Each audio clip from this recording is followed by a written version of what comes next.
ధ్వజస్తంభ శిఖర సహితి శ్రీ రేణుకామాత ప్రతిష్ఠా మహోత్సవం అంగరంగ వైభవంగా నిర్వహించిన పెద్దాపూర్ గ్రామస్తులు. ఇందులో భాగంగా ఈరోజు ఉదయం గణపతి పూజ 7:15 మృగశిర నక్షత్రయుక్త వృషభ లగ్న పుష్కరాంశ సుముహూర్తమున యంత్ర ప్రతిష్ఠ, తదుపరి మూర్తి ప్రతిష్ఠ, ప్రాణ ప్రతిష్ఠ, కళాన్యాసము, నేత్రోన్మీలనము, బలి ప్రదానం, పూర్ణాహుతి, మంటపోద్వాసన, మహాదాశీర్వచనము, ఋత్విక్ సన్మానం, తీర్థప్రసాద వితరణ, తదుపరి బాలరాజ్ గౌడ్ ఆధ్వర్యంలో అన్నప్రసాద వితరణ కార్యక్రమం నిర్వహించబడ్డాయి. ఈ కార్యక్రమంలో విశిష్ట అతిథులు శ్రీ మత పరమహంస పరివ్రాజకాచార్యులు వైరాగ్య శిఖామణి శ్రీ శ్రీ శ్రీ అవధూతగి మహారాజ్, శ్రీ దత్తగిరి మహారాజ్ ఆశ్రమం బర్దీపూర్ రాజయోగి వెంకటస్వామి, బ్రహ్మశ్రీ కమలంపేట రాధాకృష్ణమూర్తి శర్మ ధర్మదాధికారి, సప్త ప్రాకారయుత భవానీ మందిరం ఈశ్వరాపురం, బ్రహ్మశ్రీ డాక్టర్ శ్రీ మహేశ్వర శర్మ సిద్ధాంతి వ్యవస్థాపకులు, శ్రీ జ్యోతిర్వాస్తు విద్యాపీఠం ఫసల్వాది పాల్గొన్నారు.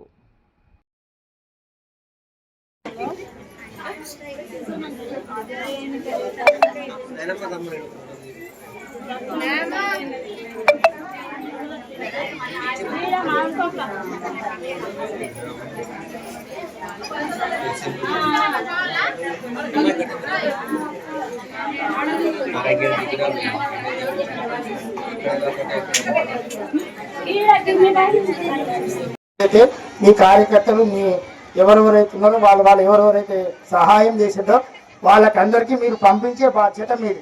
అంతేగాని ఎవరు వచ్చి అట్లా చేయకూడదు. ఎవరైతే వాళ్ళు ఇట్లా చేతులు పెట్టి తీసుకోవడం అట్లాంటిది ఏం చేయకూడదు. ఈరోజు అర్థమైంది కదా భక్తులకు అందరికీ.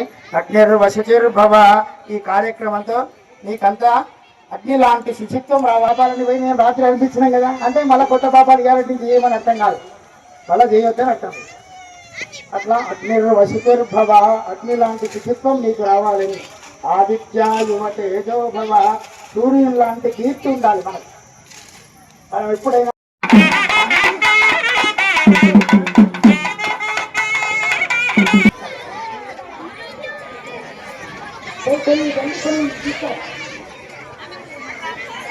తీసుకోండి శిఖరం కలిగా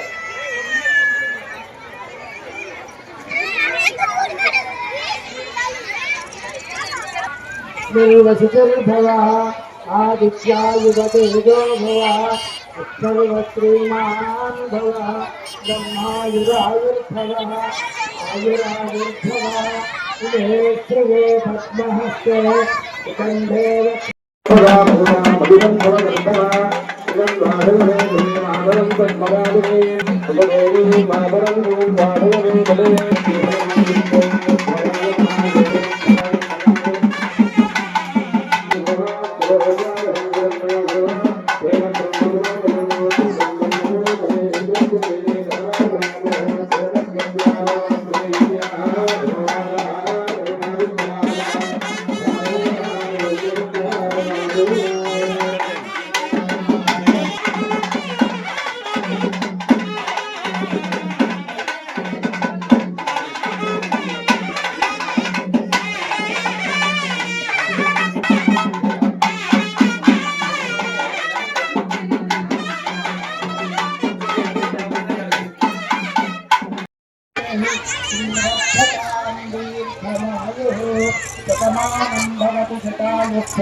ఏకదేవ శుచీవో వ్యామరుత శుచీనాగం మరతం శుచకం వినో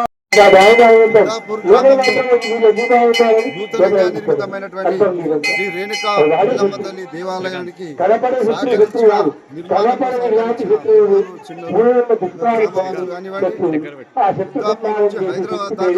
హైదరాబాద్ మాకు తెలిసిన తర్వాత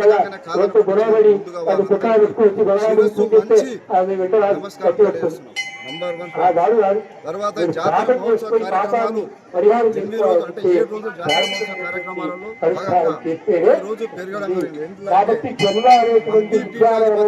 పెరగడం భారతి స్వామివారు గ్రామానికి రావడం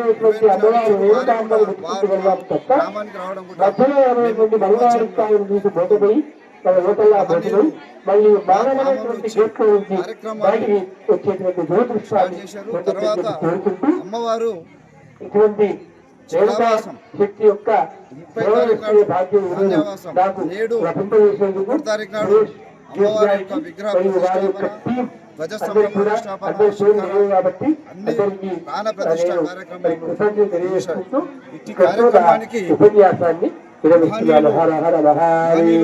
మన గ్రామ పెద్దలు వివిధ మా ఆడపడుచులతో వచ్చిన ప్రతి ఒక్కరికి చిన్న పెద్ద తేడా లేకుండా అందరికీ శిరస్సు వంచి నమస్కారం తెలియజేస్తున్నాను. చెప్తూ ఉంటాం మనం చెప్పవు.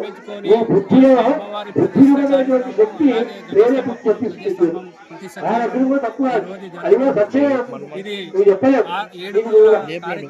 ఇదేం కానివ్వండి, నార్మల్ కానివ్వండి, పుట్టిన అదే దుష్కున్నాన్ని తెలియజేస్తుంది. ఆ దుష్కృతమునే బలగములు, ఆ బలములు సంబంధించేది ఈ పరాత్మిక శక్తి, బలరాశి ఆ శక్తి అందరికీ అర్థమైందంటే జరుగుతుంది. దీనికి గ్రామానికి రేణుకా మాత యొక్క మరియు గ్రామ ప్రతిష్టాన జరిగింది. దీనిని మాకు మంచి రోజని మేము భావిస్తున్నాము. ఈ రోజు హర్దీపూర్ అప్పగారు ఇక్కడ రావడము చాలా సంతోషం. దీనికి ఈ రోజు చేసినట్టు పుణ్యము మా గ్రామస్తుల సోదరులందరికీ నా హృదయపూర్వక నమస్కారం. ఈ రాబోయేటువంటి పుస్తక ఆలోచనలు తొలగించేటువంటి శక్తి ఈ భగవాని శక్తి. ఎవరైతే మన వినాశనానికి ప్రయత్నం చేస్తాడో దీంతో అన్ని వస్తాయన్న నరదృష్టి వస్తుంది, గురువుల కారణమే వస్తుంది. ఇందులో నువ్వు చెప్పేటువంటి బాధామతులు శుభ్రవిద్య వస్తాయి. అవన్నీ మన నాశనాలు చేసే ప్రయత్నాలే కదా. గురువుల దామము కూడా మన శత్రువులే. గురువుల దుష్ప్రయోగములు కూడా మనకు ఆటంకములు అవన్నీ కూడా వలగములు వస్తాడు. దానికి సంబంధించేటువంటి ఒక శక్తి పేరు బగళ. మళ్ళీ బగళ వేరే, రేణుకాంబ వేరే అనుకోకండి. రేణుకా శక్తి కూడా దశమహావిద్యలో అంతర్లీనమై ఎక్కడ ఏ రకంగా చూడవచ్చుకుంటే అందుకే దశమహావిద్యలు కానీ ఒక రకంగా ఉండదు.